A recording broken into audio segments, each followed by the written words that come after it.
Alam mo ba, being absent in church services is not healthy?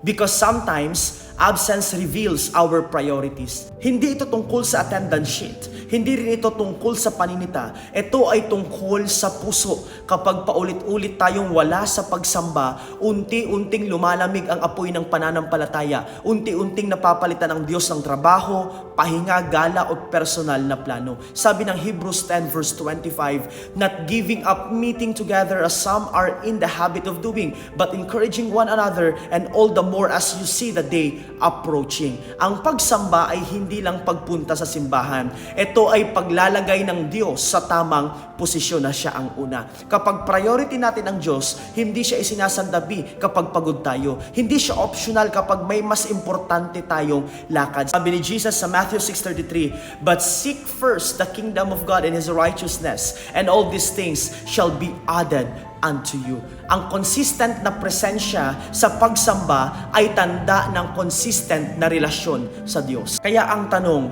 kung titingnan ang schedule mo ngayon, makikita ba roon na priority mo ang Diyos? Because where your time goes, there your heart truly is.